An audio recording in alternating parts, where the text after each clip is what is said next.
Olá pessoal, mais uma vez estamos juntos com vocês e hoje nós vamos, juntamente com o Alan, falar sobre o ensino bíblico acerca de família e redenção. Vocês devem lembrar que na última vez que nós estivemos juntos, eu e Fernando, nós saímos daqui com uma indagação, né? Porque naquela ocasião nós vimos o relato da Escritura pertinente à queda e os efeitos da queda para a vida familiar e social. E naquela ocasião nós saímos com uma pergunta daqui, né? Será que há solução para a vida familiar? E sim, a nossa resposta é sim. De acordo com a Escritura, nós podemos afirmar categórica e veementemente que sim. E junto com o Alan é o que nós vamos fazer hoje, mostrar que a solução para a vida familiar e, consequentemente, para a sociedade se chama Jesus Cristo, a pessoa do Filho de Deus encarnada e conforme ensinado pela Escritura. E aí, Alan, tudo bem? Tudo bem, Pedrão? Joia. Alan, então hoje nós vamos comentar um pouco sobre a família e o propósito redentivo de Jesus Cristo. E a semana passada, a outra ocasião que nós estivemos aqui com o Fernando, então nós mostramos que a queda trouxe muita coisa ruim para a família, consequentemente para a sociedade. E eu queria partir logo de princípio com você o seguinte, né? A correção que eu acredito ser necessária para a visão mais correta da cruz de Cristo. Ou seja, a cruz não foi feita só para resgatar almas, mas foi feita para resgatar... A cruz aconteceu na história para resgatar vidas, com isso, resgatar toda uma sociedade, uma cultura, um cosmos, não é isso? E aí, o que você pode comentar acerca disso? Partindo daquele princípio de que, o princípio bíblico, aliás, de que a família, eu acho que ela encontra o caminho apenas em Cristo. Então, a primeira expressão que nós temos que recorrer é dar uma olhadinha nas origens, né? Deus, criador da família, criador do homem e mulher, macho e fêmea, já foi exposto aqui. Sim. Então, somente através do próprio Deus, né, que a gente encontra, né, a restauração da família. Tem um versículo-chave na Escritura Sagrada, enquanto falava, me veio logo à memória, talvez muita gente conheça esse verso, independentemente até da religião, né? Quando Jesus chama a responsabilidade para si, dizendo, eu sou o caminho, a verdade e a vida, então mostrando que ele era a única forma pelo qual a família ela deveria ser restaurada. E vendo essa passagem, nós observamos que dentro da palavra de Deus, nós temos outros exemplos de famílias que foram resgatadas por Cristo e tiveram as suas vidas completamente modificadas, transformadas. Eu não toco somente nessa questão de salvação da alma, né, como tu falaste, mas também todo o seu contexto de vida foi completamente, radicalmente mudado. E você consegue lembrar aí um caso de uma família ou alguém que via essa pessoa e depois a família toda foi alcançada por Cristo? O que você lembra aí? Por exemplo, talvez o capítulo 16 do livro de Atos seja clássico. Nós temos Cornélio e nós temos Lídia, que foram pessoas com suas respectivas famílias, foram abençoadas por Cristo, conheceram ao Senhor, confessaram a Cristo, obtiveram salvação, Cristo os salvou.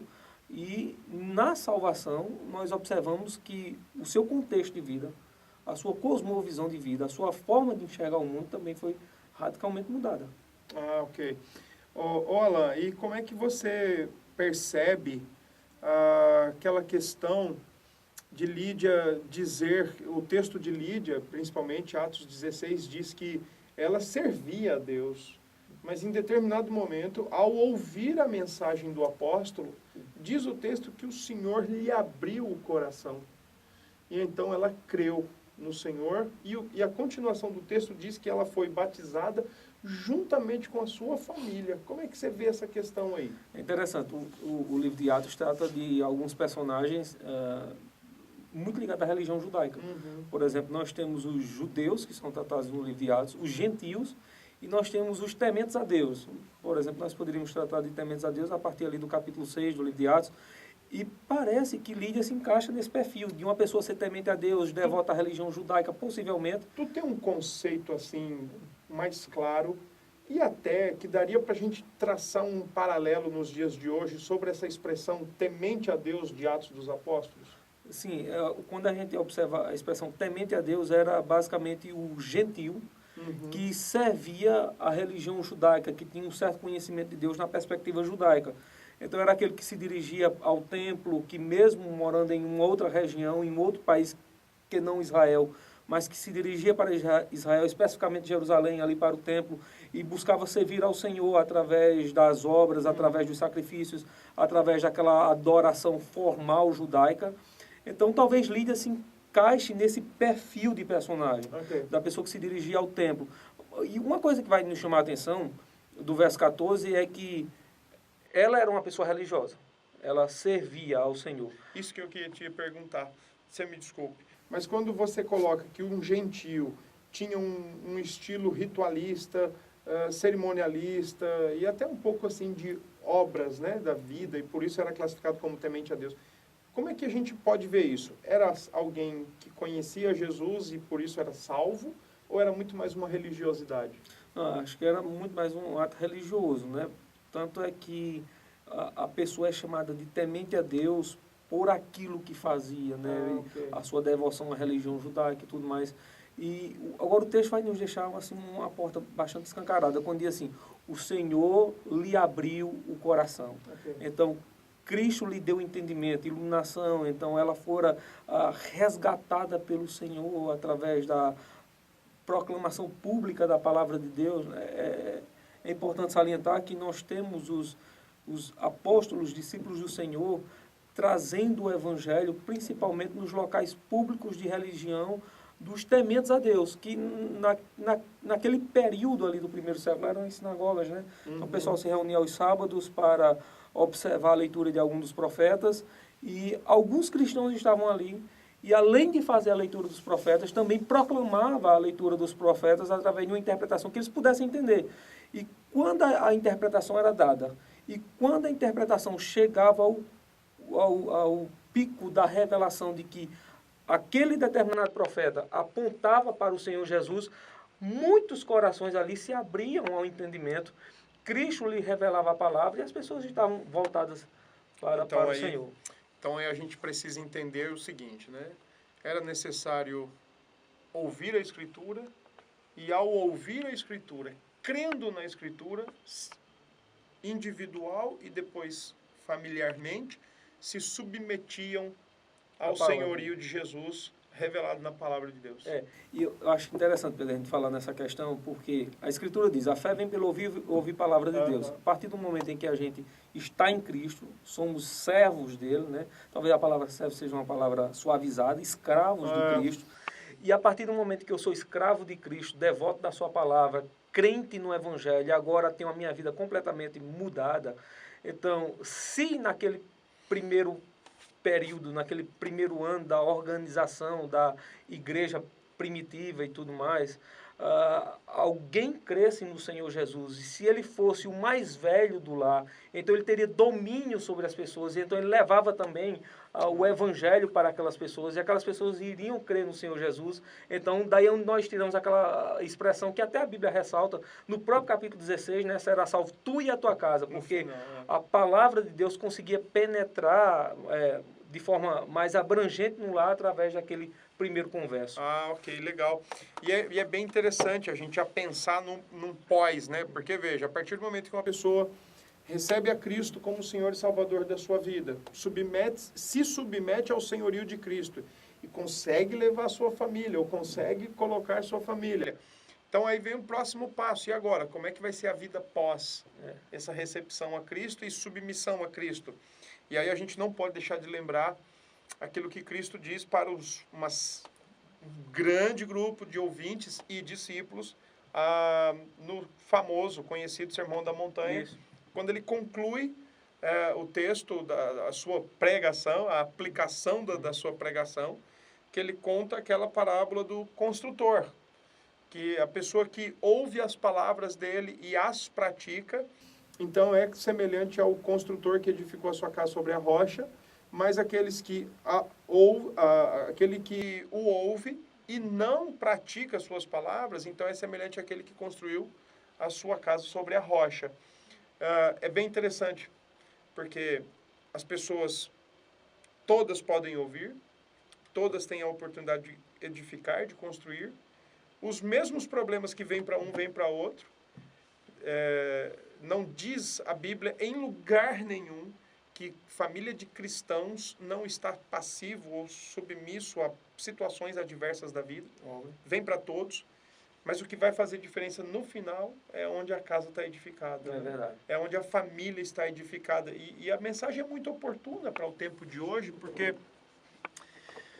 nós estamos vendo um clamor quase que mundial pela vida familiar, de socorro, de ajuda.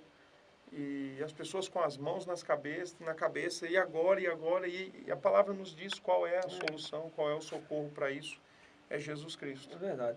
A Escritura diz, Pedro, tu colocasse bem, no mundo tereis aflições. Então, nenhum de nós estamos isentos de passar por algum momento de dificuldade. Uhum. Mas talvez a chave dessa coisa nós teremos aflições. Todos passarão por alguma dificuldade, e algum grau de dificuldade em sua vida. Mas o problema é com quem passamos a dificuldade. Como nós passamos a aflição. Me faz lembrar um salmo que é bastante utilizado nos lares, né? O Salmo 23, o Salmo do Bom Pastor, né? E lá naquele salmo, no cântico, o salmista diz: ainda que eu ande pelo vale da sombra da morte, ele diz, não temeria mal algum. E a resposta é porque o Senhor se faz presente naquela peregrinação de dificuldade que ele se encontra.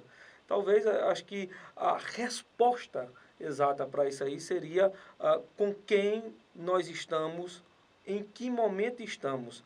Se estamos passando por uma tribulação, mais importante disso é que o Senhor esteja ao nosso lado e que nós estejamos de mãos dadas com o Senhor, para que possamos enfrentar uma tribulação, uma dificuldade em nossas vidas que possa ser demorada, prolongada, possa ser algo de uma extensão não tão grande, mas o mais importante é que o Senhor Jesus deve estar ali conosco, né? E o Senhor Jesus é anunciado especialmente pela sua palavra, e isso foi notório na vida de Lídia, de Cornélio. Joia. Enquanto você falava, eu me recordava que na semana, no último vídeo que nós fizemos, nós comentamos, né, que a queda trouxe problemas para a célula mãe da sociedade, a família. Logo, se a queda trouxe problema, Cristo trouxe a solução. E aí vem à mente o texto onde diz que Timóteo, desde a infância, aprendia as Sagradas Escrituras. Se a família é a célula-mãe da sociedade, então ela também pode ser a célula-mãe. Se ela é a célula-mãe da sociedade, e se lá nós conseguimos aprender a palavra, então onde nós formos, a palavra será levada. Isso. Estará conosco, acompanhará cada um de nós. Um certo autor aí do século XVI, né, autor do pensamento reformado, ele dizia que nós cristãos devemos ser salmos expostos, né? Então, onde estivermos, a palavra estará conosco. As pessoas irão nos identificar não pelo que temos, mas por aquilo que somos, e somos no Senhor Jesus. O abrir dos nossos lábios proclamaria, entoaria um novo cântico, que nada mais seria do que a palavra de Deus, um poder que pode mudar a vida do homem, né? Está lá escrito em Romanos 1,16, mudou a vida daqueles judeus do primeiro século e os fez proclamadores do Evangelho, homens tementes e crentes no Senhor, e poderia mudar a vida do gentio, um homem totalmente distante do Senhor, que não conhecia Deus, depravado em seus pecados e uma vida corrupta, moralmente caída. Então, é a palavra de Deus, é o poder de Deus que mudaria a vida dos homens. E essa palavra de Deus, ela deve peregrinar com o cristão, né? Ok. Vale a pena salientar também, né, que um lar submetido ao senhorio de Cristo, além de ele encontrar paz no vale, encontrar descanso para a alma, para o coração, encontrar a melhor companhia para as adversidades da vida, um lar debaixo do senhorio de Cristo é um lar que passa a ser refeito segundo o papel da criação original. Paulo diz aos Efésios, no capítulo 5, um importante imperativo, quando ele diz: não vos embriagueis com vinho, mas enchei-vos do Espírito. E é notório, é sensível, que na sequência dos textos, ele aborda uma relação familiar à luz do enchimento do Espírito. E aí ele consegue ver que, se o pecado trouxe problema para os papéis familiares, o Espírito, ao encher os cristãos, traz solução e molda a família como deve ser, segundo o padrão divino. E aí Paulo coloca o seguinte: uma mulher cheia do Espírito é uma mulher ajudadora, auxiliadora. Um marido cheio do Espírito é um marido que ama como Cristo ama a igreja. Isso. Então ele ama até o fim, ele ama incondicionalmente, ele se entrega, ele até se sacrifica para vê-la crescer e amadurecer. E a relação pais e filhos também é corrigida, porque os pais deixam de provocar os filhos à ira, o que muito acontece quando expõe a vergonha, quando espanca, quando são violentos. Isso provoca ira nos filhos, mas também tem um outro lado, que os filhos passam a ser mais obedientes aos pais, porque o Espírito enche e amolece o coração, submete o coração à honra e à obediência devidas aos pais, né? Então, o propósito de Cristo, segundo a palavra dele, é de que a família seja alcançada e seja restaurada, e o Espírito promova essa restauração e essa modelagem dos membros da família à imagem de Cristo Jesus. E é verdade, Pedro, o que tu falasse aí. Eu acho interessante que essa é a perspectiva lá de Colossenses 3:20, né? Os filhos observando o comportamento dos pais, né? Eu acho que literalmente vem Deus ali, né? Olhando para a imagem dos pais, vem a imagem do Senhor, então passam a ser temente aos pais, porque os pais são dominados pela palavra de Deus. Eu ia te fazer uma pergunta. Hoje a gente está vivendo numa sociedade tão corrupta, né? E onde algumas realidades são mudadas, por exemplo, é de tradição, uma regra meio que geral, que era dever dos filhos sepultarem os pais. Hoje a gente está vendo o inverso disso, né? E existe alguma causa, né, que possa levar esse fator a ser um fator comum hoje, nos dias? Não, eu não acredito que seja um fator comum. A gente não pode fechar os olhos para a realidade que as famílias vivem hoje. Ainda hoje eu estava vendo um videozinho muito bacana, dizendo que o pessoal que nasceu na década de 60, 70 e 80 não teria muito tempo de vida, por conta de uma série de questões, a tinta do berço, os brinquedos, enfim, uma série de questões que eram colocadas ali como nocivas a nós, né? Mas hoje a gente vê o inverso. Hoje a gente vê um ambiente mais evoluído, mais tecnologicamente preparado, mais saudável até. Mas nós vemos um problema de corrupção interna, um problema de corrosão interna, de caráter deformado, de personalidade sem limites. A solução para isso? E as pessoas extravasando cada vez mais aquilo que está dentro delas. Eu acredito, como nós temos debatido, que a solução para isso é Cristo Jesus. Famílias se entregarem ao senhorio de Cristo, se colocarem diante dele, debaixo da palavra dele, e viver conforme ele deseja.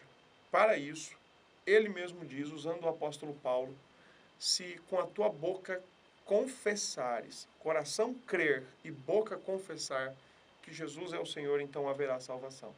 Essa é a solução para as famílias. Famílias pautadas na Escritura serão famílias mais equilibradas, famílias melhores, famílias santificadas, que deixarão que isso desague na sociedade ou no contexto onde elas vão estar inseridas. A solução é Cristo Jesus. Não tem outra solução. Pessoal, é isso aí. Nós estamos encerrando, então, o nosso terceiro momento aqui sobre família e redenção. Mas nós queremos fazer um convite para vocês. Próximo dia 29 de maio, nós vamos estar no Ponto de Serréis, João Pessoa, no centro da cidade de João Pessoa. E vamos ter ali um momento de celebração a Deus pela vida da família. Então vai ser no sábado, na sexta-feira, 29 de maio, às 3 horas, 15 horas da tarde. Vamos entregar literatura, entregar folhetos e depois nós vamos ter um grande culto celebrando ao Senhor pela família, pela existência da família. Então nós queremos convidar vocês todos e esperamos ver vocês lá. Que Deus abençoe e fiquem com Deus.